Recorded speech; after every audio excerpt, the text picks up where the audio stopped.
রাজনৈতিক দলগুলোর চাপে শেষমেশ ডক্টর ইউনূস পদত্যাগ করে দেশ ছেড়ে চলে যাচ্ছেন। এইদিকে সেনাপ্রধান নতুন বার্তা দিল। বিস্তারিত জানতে ভিডিওগুলো দেখতে থাকুন। যেহেতু ডক্টর মোহাম্মদ ইউনূস তিনি পলিটিশিয়ান না, সো রাজনীতির অনেক মারপ্যাচ, তিনি আসলে দিশেহারা হয়ে আছেন। বিশেষ করে বড় বড় রাজনৈতিক দলগুলোর চাপ, বাহির থেকে আওয়ামী লীগের চাপ, দেশের বাহির থেকে নানান ধরনের চাপ, ওনার অবস্থা আসলে হয়ে গেছে বাপরে বাপ। জুলাই সনদ বাস্তবায়ন, গণভোট এবং জাতীয় নির্বাচন, এই তিনটি প্রশ্নে রাজনৈতিক দলগুলো যদি বিভক্ত হয়ে পড়ে, তাহলে কি প্রধান উপদেষ্টা ডক্টর মোহাম্মদ ইউনূস পদত্যাগ করবেন? দর্শক, চলমান যে রাজনৈতিক অস্থিরতা, সেই অস্থিরতায় দাঁড়িয়ে কি এরকম কথা বলার অবকাশ রয়েছে যে এই অস্থিরতার প্রেক্ষিতে আমাদের প্রধান উপদেষ্টা প্রফেসর ইউনূস পদত্যাগ করে চলে যাবেন? একটা অস্থির সময় পার করছে বাংলাদেশ।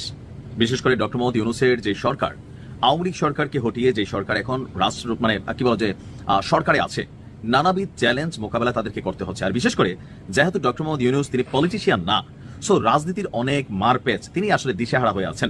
বিশেষ করে বড় বড় রাজনৈতিক দলগুলোর চাপ, বাহির থেকে আওয়ামী লীগের চাপ, দেশের বাহির থেকে নানান ধরনের চাপ, ওনার অবস্থা আসলে হয়ে গেছে বাপরে বাপ। এখন হঠাৎ করে আমরা যখন দেখছি নির্বাচন নিয়ে মোটামুটি একটা নমিনেশন বা মনোনয়নের দিকে হাঁটছে বড় রাজনৈতিক দলগুলো, ক্যান্ডিডেট সিলেক্ট করছে, ঠিক ওই মুহূর্তে এসে গতকালকে রয়টার্সে শেখ হাসিনার যে সাক্ষাৎকার, সেই সাক্ষাৎকারে শেখ হাসিনার কিছু বক্তব্যকে কেন্দ্র করেই সম্ভবত আমাদের ডক্টর মোহাম্মদ ইউনূস তিনি একটা টেনশনে আছেন, দুশ্চিন্তায় আছেন।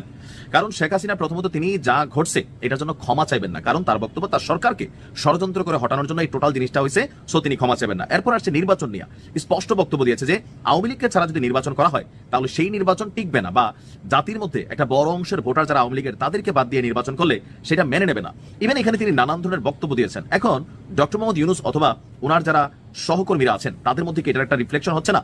অবশ্যই হচ্ছে, অন্তরে অন্তরে হচ্ছে, হয়তো মুখে বলছে না। কিন্তু যখন গতকালকে রাতেই ডক্টর মোহাম্মদ ইউনূসের একটা জরুরি বার্তা দেশবাসীর প্রতি আসলো, তখনই বোঝা গেল যে শেখ হাসিনার ওই বক্তব্যের একটা রিফ্লেকশন আমাদের প্রধান উপদেষ্টার কণ্ঠে কাজ করে যাচ্ছে। এমনিতেও কিন্তু একটা চ্যালেঞ্জিং সিচুয়েশন, একটা নির্বাচন উপহার দেওয়া। সেই নির্বাচন নিয়ে তিনি বলছেন যে প্রধান উপদেষ্টা বলছেন নির্বাচন বানচালের জন্য দেশের ভেতর থেকে এবং বাইরে থেকেও অনেক অপশক্তি কাজ করবে। তার এই আশঙ্কা কিন্তু একবারে অমূলক না। আওয়ামী লীগ সর্বোচ্চ চেষ্টা করবে নির্বাচন, ডক্টর ইউনূস যেটা চাইছেন সারা পৃথিবী তাকাই থাকবে এমন একটা নির্বাচন দিবেন, সুতরাং এটা আওয়ামী লীগ কখনোই হইতে দিবে না। আবার তাদেরকে যেহেতু নিষিদ্ধ করে রাখা হয়েছে রাজনৈতিকভাবে, তারা নির্বাচনে আসতে পারবে না, সো তারা ডিস্টারবেন্স করবে। এখন দেশের বাহির থেকে কারা করবে? ডক্টর ইউনূসের ধারণা ভারত এখানে একটা বড় ভূমিকা রাখছে, এছাড়া আরো বিভিন্ন শক্তি কাজ করে যাবে। তবে তিনি বলছেন যে বড় শক্তি নিয়ে তারা নির্বাচনে হামলা বা নাশকতা চালাতে পারে। এখন যদি আসলে এমন কিছু হয় তাহলে কি রাষ্ট্র প্রস্তুত আছে একটা সুষ্ঠু নির্বাচন দেওয়ার জন্য? নির্বাচনের সময় রাজনৈতিক দলগুলো নিজেরাও তো ভোট কেন্দ্র দখল, তারপর হচ্ছে ভোট লুটপাট, এগুলোতে জড়াইতে পারে, সহিংসতা হইতে পারে। তাহলে এই জায়গাটা কিভাবে তিনি মোকাবেলা করবেন? তো ডক্টর ইউনূসের বক্তব্য যে এই নির্বাচন হবে অত্যন্ত চ্যালেঞ্জিং, যত বড় ঝড়ঝাপটা আসুক আমাদের তা মোকাবিলা করতে হবে। এখন মোকাবিলাটা কে করবে? আমাদের রাষ্ট্রশক্তি আসলে কি ক্যাপাবল? আমরা দেখলাম যে 13 জন আনসার আর কয়েকজন সদস্য দিয়ে এক একটা ভোট কেন্দ্র পাহারা দেওয়া হবে, এগুলোকে আসলে পর্যাপ্ত কোন একটা রাজনৈতিক শক্তির সামনে? এরপর আমাদের প্রেস সচিব বলছেন যে ডক্টর ইউনূস বলেছেন ডিসেম্বরের প্রথম সপ্তাহে ত্রয়োদশ জাতীয় সংসদ নির্বাচনের তারিখ ঘোষণা করা হবে। আর এ লক্ষ্যে 15 নভেম্বরের মধ্যে সব ধরনের প্রস্তুতি সম্পন্ন করার নির্দেশও দিয়েছেন ডক্টর ইউনূস। আগামী 1 নভেম্বর থেকে নির্বাচনকারী কর্মকর্তাদের পদায়ন শুরু হবে।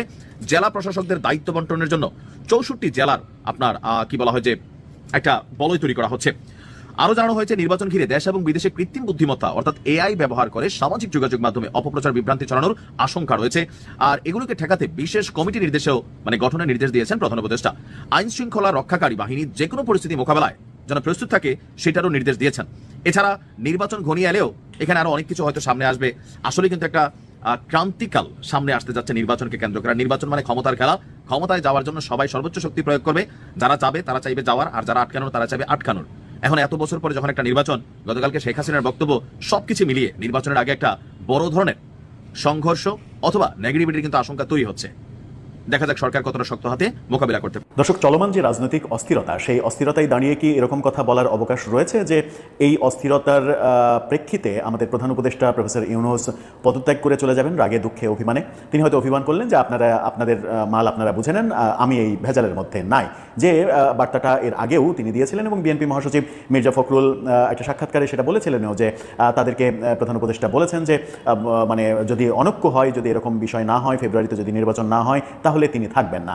পরিস্থিতি যখন আবারও বেসামাল দিকে যাচ্ছে, রাজনৈতিক অবস্থা খুব একটা ভালো মনে হচ্ছে না, ঐক্য প্রতিষ্ঠা করা যখন সম্ভব হচ্ছে না, ঐক্যমত্য কমিশন অনৈক্য কমিশনে পরিণত হয়েছে, এরকম অভিযোগ যখন বিএনপি করছে, তখন কি ধরে নেওয়া যায় যে এরকম পরিস্থিতিতে আদৌ দলগুলোর মধ্যে ঐক্য প্রতিষ্ঠা করা সম্ভব নয়, সেই কারণে নির্বাচনও সম্ভব নয় এবং সেই কারণে হয়তো অভিমানে প্রফেসর ইউনূস পদত্যাগ করে চলে যেতে পারেন। সেই ভাবনার কি অবকাশ রয়েছে? আমাদের সাধারণ মানুষ, আমাদের মাথাতে অতটা না আসলেও যারা রাজনীতিবিদ তারা এই ব্যাপারটা অলরেডি বলতে শুরু করেছেন।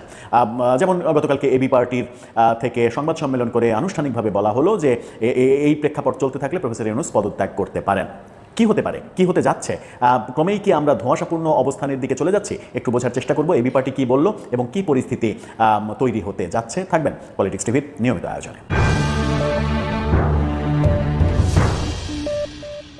দর্শক, বলছিলাম বর্তমান যে পরিস্থিতি, সেই পরিস্থিতিতে আমরা কি দেখছি? আমরা দেখছি যে গতকালকেই জামাত নেতা ডক্টর আব্দুল্লাহ তাহের তিনি বলেছেন যে আজকে রাতের মধ্যে, অর্থাৎ গতকালকেই বলেছেন যে আজকে রাতের মধ্যেই গণভোটের তারিখ ঘোষণা করতে হবে। যদি আজকে সম্ভব না হয় তাহলে আগামীকালকের মধ্যে অবশ্যই, অর্থাৎ আজকের মধ্যে, যদি আজকের মধ্যে গণভোটের তারিখ ঘোষণা করা না হয় তাহলে জামাতের অবস্থান কি হবে? জামাত মাঠে যে মিছিল মিটিং এগুলো করছে সেগুলোর মাত্রা কি তারা বাড়িয়ে দেবে এবং তারা এবং এনসিপি মিলে কি একটা জোরদার আন্দোলন শুরু করবে এবং শাহবাগ ব্লকেট কিংবা যমুনা ঘেরাও এরকম কর্মসূচি আমরা দেখতে পারি? সেরকম পরিস্থিতি তৈরি হবে। আবার যদি বিএনপির দাবি না মেনে নভেম্বরে গণভোট করা হয়, যে নভেম্বর আসতে মাঝখানে আর মানে একটা দিন, কালকেই তো নভেম্বর চলে আসবে, তো নভেম্বরে যদি গণভোট করার সিদ্ধান্ত সরকার নেয় তাহলে বিএনপি কি আন্দোলনে যাবে এবং বিএনপি আন্দোলনে গেলে সেই আন্দোলন ঠেকাতে কি সরকার শক্তি প্রয়োগ করবে?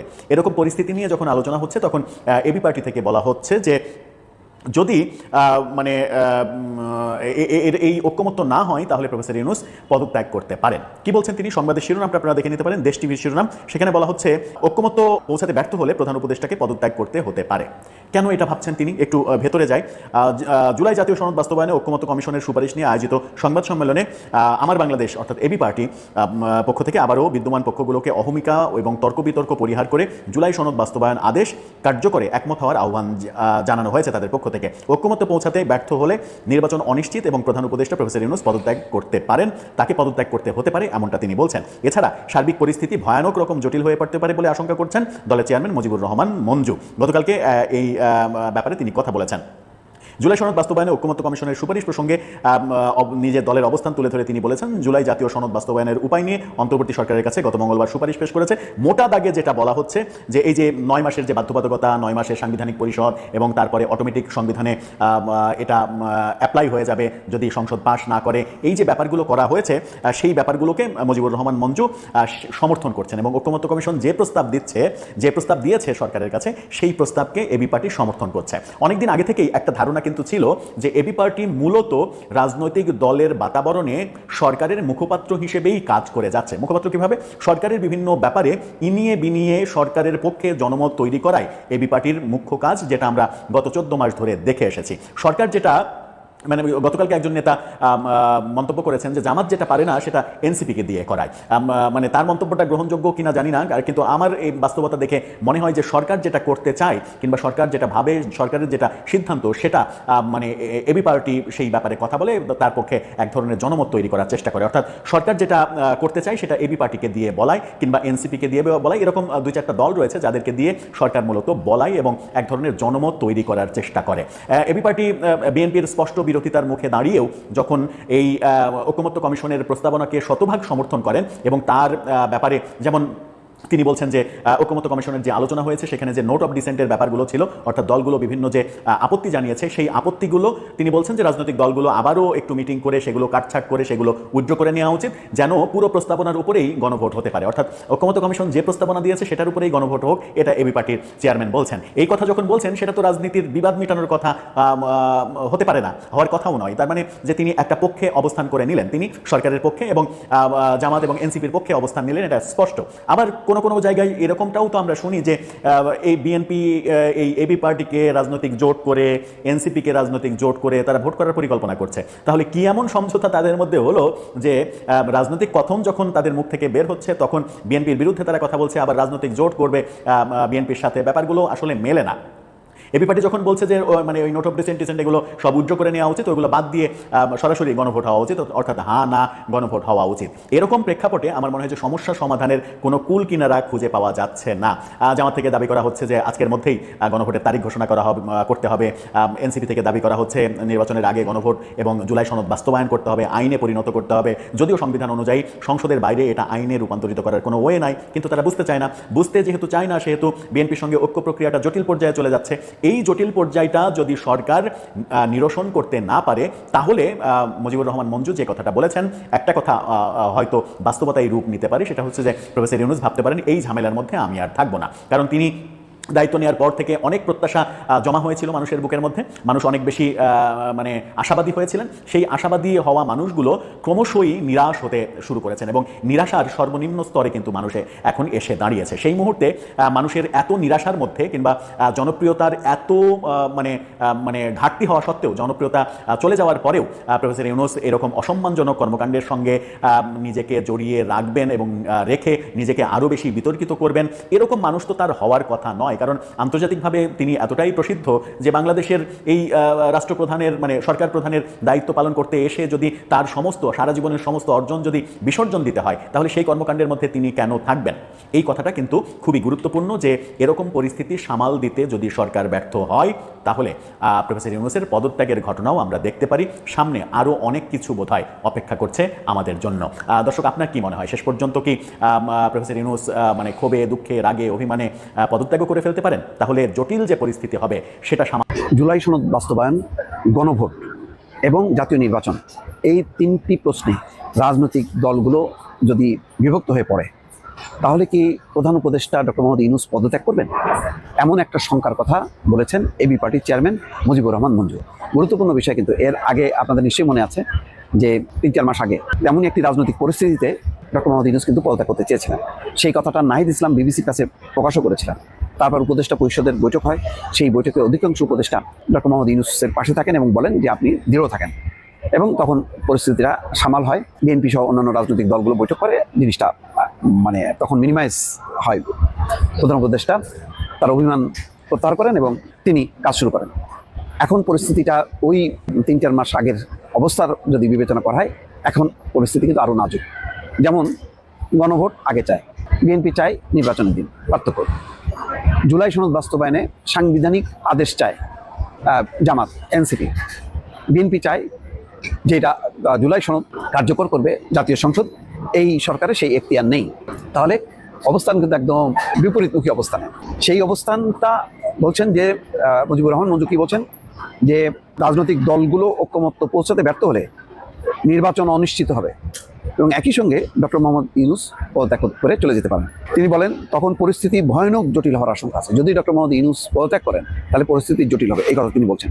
এবি পার্টির পক্ষ থেকে আবারও বিবদমান পক্ষগুলোকে অহমিকা এবং তর্ক বিতর্ক ছাড়াই জুলাই জাতীয় সনদ বাস্তবায়ন সংক্রান্ত সুপারিশ কার্যকরে একমত হওয়ার আহ্বান জানান। ডক্টর মোহাম্মদ ইউনূস কিন্তু বলেছিলেন যে এরপর জুলাই সনদ তো হলো, এটার বাস্তবায়ন এবং এর বাকি প্রক্রিয়াগুলোর ব্যাপারে তিনি কিন্তু রাজনৈতিক দলগুলোকে বলছিলেন যে এখন রাজনৈতিক দলগুলো আলোচনা করে সিদ্ধান্ত নিক, তার কোনো সমস্যা নেই। কিন্তু সেই পর্যায়ে কি আছে? কোথায় এনসিপি, কোথায় জামাত, কোথায় বিএনপি? অন্তত এই 3টা রাজনৈতিক দলকে যদি ধরা হয়, আর বাকিগুলি তো আছেই। মানে এই কোনো পক্ষ বিএনপির পক্ষে আছে, কোনো পক্ষ। এর মধ্যে জামাত তো আনুষ্ঠানিকভাবে 8টা দলকে নিয়ে আন্দোলনও শুরু করেছে। এনসিপি তার সাথে যুক্ত না থাকলেও তার কার্যক্রম জামাতের পক্ষে। এখন বিএনপিও যদি তার সিদ্ধান্ত মনোপুত না হয়, যেহেতু বলছে যে যেভাবে জুলাই সনদের সুপারিশ স্বাক্ষর করেছে প্রধান উপদেষ্টা, এটা তাদের সাথে প্রতারণা করা হয়েছে, তাদের আপত্তিগুলো যুক্ত করা হয়নি। সুতরাং এটা একটা গুরুতর অভিযোগ। সেইটার ব্যাপারে ঐক্যমত্য কমিশন এখনো কোনো বক্তব্য দেয়নি। ঐক্যমত্য কমিশনের মেয়াদ 31 তারিখে শেষ হয়ে যাবে। তাহলে কি হবে পরিস্থিতি? তো সেই কারণে মুজিবুর রহমান মঞ্জু বলছেন যে পরিস্থিতি যদি এমন হয়, তাহলে ডক্টর মোহাম্মদ ইউনূস পদত্যাগ করে চলে যেতে পারেন, তখন পরিস্থিতি আরও জটিল হবে। সেই কারণে তিনি রাজনৈতিক ঐক্যমত্য তৈরি করার চেষ্টা করছে। এখন এই যে রাজনৈতিক ঐক্যমত্য হবে, সেই উদ্যোগ কে নেবে, কিভাবে? এটা কি ডক্টর মোহাম্মদ ইউনূস নেবে নাকি অন্য কে নেবে? এখন তো ডক্টর মোহাম্মদ ইউনূসই একটা পক্ষ হয়ে গেলেন, যেহেতু তিনি জুলাই সুপারিশে স্বাক্ষর করেছেন। সেখানে বলছেন যে যেমন গণপরিষদ গঠন, যে একই সঙ্গে নির্বাচিত পার্লামেন্ট গণপরিষদ হিসেবে কাজ করবে সাংবিধানিক আদেশ বাস্তবায়নের জন্য।